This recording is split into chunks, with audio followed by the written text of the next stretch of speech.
কোনো অনিশ্চয়তা নাই, নির্বাচন ঠিক যে সময়ে বলা হয়েছে ঠিক সে সময়ে হবে এবং আপনারা দেখবেন যে খুব সুন্দর পরিবেশে পিসফুল একটা নির্বাচন হবে এবং বাংলাদেশের ইতিহাসে one of the best election হবে।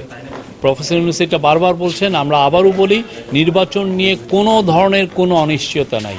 নির্বাচন ভালো হবে, নির্বাচনের জন্য যে পরিবেশ সেটা ঠিক করা হবে এবং লেভেল প্লেইং ফিল্ড থাকবে সবার জন্য।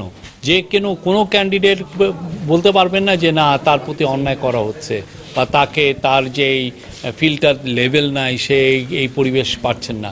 আমরা পরিবেশ নিশ্চিত করব, খুব সুন্দর পরিবেশে ইলেকশন হবে এবং আমি বলছি তো এই নির্বাচন কোনো পিছানোর কোনো নাই, এটা নির্বাচন হবেই এবং খুব ভালোভাবে হবে।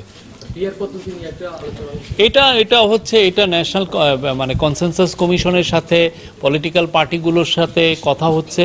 আপনার বুঝতে হবে যে কথা কিন্তু সবাই বলছেন, কেউ কিন্তু কথা থেকে বয়কট করছেন না, সবাই খুব ভালো পরিবেশে কর্ডিয়ালি প্রতিদিন কথা বলছেন।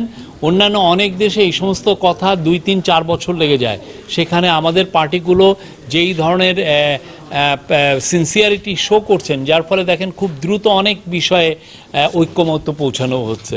মোট হচ্ছে আমরা দেখেছি হচ্ছে 8টা বিষয়ে অলরেডি কনসেনসাস এসেছে, 7টা বিষয়ে কথাবার্তা হচ্ছে, আর 3টা বিষয়ে এখনও সেরকম কথা হয়নি। বাট আমরা মনে করি এই প্রত্যেকটা বিষয়েই খুব ভালো একটা কংক্রিট রেজাল্ট আসবে এবং এর পরে যেটা যে আমরা আশা করব যে জুলাই সনদটাও সবাই সাইন করবেন, করার পরে আমরা সবাই নির্বাচনের পরিবেশে ঢুকবো। এই মনসুনটা এই যে বৃষ্টির সময় শেষ হওয়ার পরেই দেখবেন যে পুরো গ্রামে গঞ্জে বাংলাদেশে আনাচে কানাচে নির্বাচনের হাওয়া বইছে এবং বাংলাদেশে আমি বলবো অনেক বছর বাংলাদেশে ইয়াং ছেলেরা ভোট দিতে পারেন নাই, এবার অনেক ইয়াং ছেলেরাও এই নির্বাচনের ব্যাপারে তারা যথেষ্ট ইন্টারেস্টেড থাকবেন। আইন শৃঙ্খলা পরিস্থিতি আমরা বলছি তো আমরা যথেষ্ট চেষ্টা করছি এবং আমরা কিছু রেজাল্টও পাচ্ছি। আপনার যেই সমস্ত সেন্সেশনাল ঘটনা ঘটছে প্রত্যেকটার ক্ষেত্রে খুব দ্রুত অ্যারেস্ট আছে, কেউ কিন্তু বাদ পড়েনি, কেউ বলতে পারে নাই যে এই একটা ঘটনা ঘটছে এবং তাকে ধরা হচ্ছে না। প্রায় প্রত্যেকটা ক্ষেত্রেই অ্যারেস্ট হচ্ছে। আমরা খুব দ্রুত কাজ করছি এবং কিছু কিছু ক্ষেত্রে আইনও সংশোধনী করে, বিশেষ করে রেপের ক্ষেত্রে আমরা দ্রুত বিচার করছি।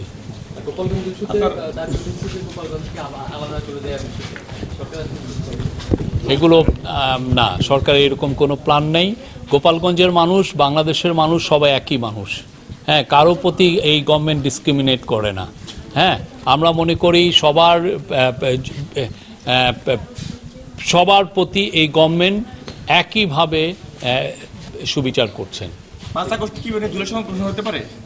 আমরা এখনও চেষ্টা করছি, আমরা এখনও জানি না, বাট আমরা বলছি তো অন্যান্য দেশে এই সমস্ত পলিটিক্যাল সেটেলমেন্ট কয়েক বছর লেগে যায়।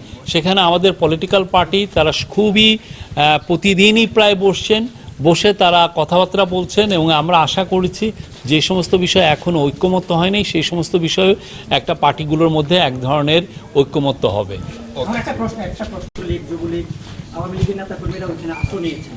যার কারণে ওই সহিংসতাটা সবচেয়ে বেশি ভয়াবহ হয়েছে, সেটা নিয়ে সরকারের আসলে কি ধরনের উদ্যোগ? আমরা যারা আইন নিজের হাতে তুলে নিয়েছেন, যারা সেদিন ভায়োলেন্সে জড়িত ছিলেন, আমরা সবাইকে আইনের আওতায় আনার চেষ্টা করছি। অ্যারেস্ট হচ্ছে এবং অনেকে বলছেন যে এখানে হিউম্যান রাইটস ভায়োলেশন। আমরা সমস্ত সাংবাদিকদের বলবো আপনারা গোপালগঞ্জ ভিজিট করেন, দেখেন আমরা সব কিছু নিয়মতান্ত্রিকভাবে লফুলি করছি।